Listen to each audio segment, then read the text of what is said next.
आज मैं एक बेहद महत्वपूर्ण घोषणा करने जा रहा हूँ। ये उन लोगों के लिए है जिनका समाज के प्रति बहुत बड़ा कंट्रीब्यूशन होता है, लेकिन कभी भी समाज ने उनकी तरफ ध्यान नहीं दिया, किसी पार्टी किसी सरकार ने उनकी तरफ ध्यान नहीं दिया। आज जो योजना का मैं ऐलान करने जा रहा हूँ, इस योजना का नाम है पुजारी ग्रंथी सम्मान योजना।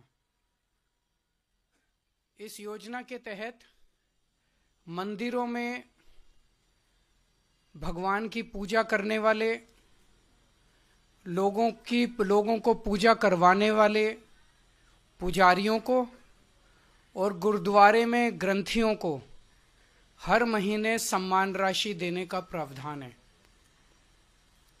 हम जानते हैं कि किस तरह से एक पुजारी हमारे सुख दुख सब में काम आता है।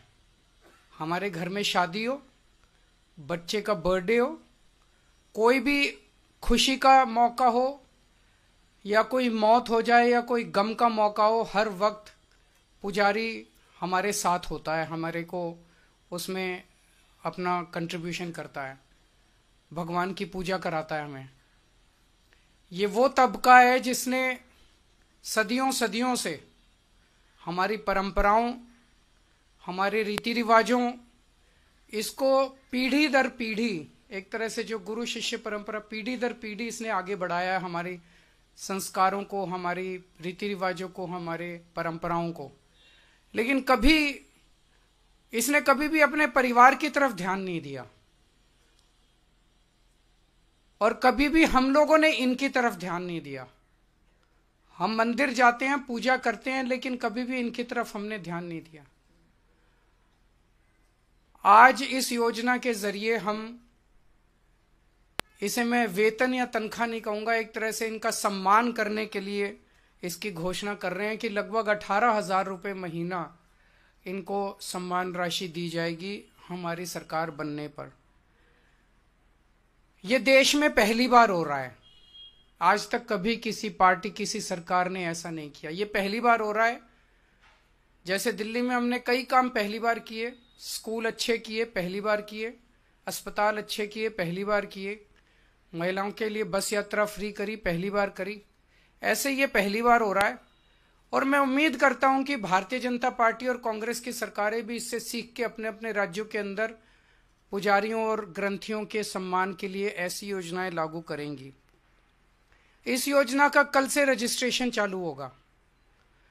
कल इस योजना का रजिस्ट्रेशन एक तरह से शुभारंभ करने के लिए मैं कनॉट प्लेस के हनुमान मंदिर जाऊंगा और वहां के पुजारियों का रजिस्ट्रेशन करके आऊंगा और उसके बाद दिल्ली के सभी मंदिरों और गुरुद्वारों में हमारे एमएलएज, हमारे कैंडिडेट्स, हमारे कार्यकर्ता पुजारियों का और ग्रंथियों का रजिस्ट्रेशन कल से फिर मेरे आरंभ करने के बाद पूरे दिल्ली के अंदर इसका रजिस्ट्रेशन चालू होगा। मेरी भारतीय जनता पार्टी से हाथ जोड़ के विनती है, जैसे उन्होंने पुलिस भेज के फर्जी केस करके महिला सम्मान को रोकने की कोशिश की, लेकिन रोक नहीं पाए। हुआ रजिस्ट्रेशन, हो रहा है रजिस्ट्रेशन। उन्होंने संजीवनी योजना रोकने की कोशिश की, रोक नहीं पाए। इस तरह से ये कम से कम पुजारियों और ग्रंथियों की योजना को रोकने की कोशिश ना करें, बहुत पाप लगेगा। वैसे उन्होंने ऐसे ऐसे कर्म कर रखे हैं, पाप तो उनको लगेगा ही, लेकिन इससे और ज्यादा पाप लगेगा। भगवान भी नाराज होगा। एक तरह से पुजारी और ग्रंथी हमारे और भगवान के बीच में एक ब्रिज का काम करते हैं, सेतु का काम करते हैं, हमारी प्रार्थनाओं को भगवान तक पहुंचाते हैं। तो अगर आप पुजारियों को तंग करोगे, ग्रंथियों को परेशान करोगे, उनके पास पुलिस भेजोगे, तो जाहिर तौर पे उनके मन से बद्दुआ ही निकलेगी। अगर आपके कोई प्रश्न है तो। हाँ जी, हाँ जी,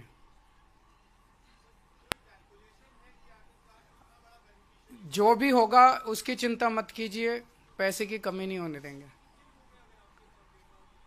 जब रजिस्ट्रेशन पूरा हो जाएगा तो बता देंगे कि कितने लोगों ने रजिस्टर किया।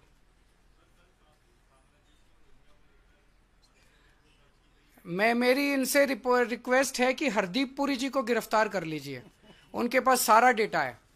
कहां कहां उन्होंने रोहिंग्यों को बसाया, उन्होंने ट्वीट करके बताया है। ये इतनी मेहनत कर रहे हैं, जरूरत क्या है, नौटंकी क्यों कर रहे हैं? हरदीप पुरी जी के पास और अमित शाह जी के पास सारा डेटा है, कहां किस रोहिंग्या को बसाया, वहां उसको कर लो गिरफ्तार। ऐसी नौटंकी मचा रखी है, मतलब इन्होंने कोई देश चलाना थोड़ी है, सुबह से शाम तक नाटक करते रहते हैं ये लोग। बहुत बहुत शुक्रिया।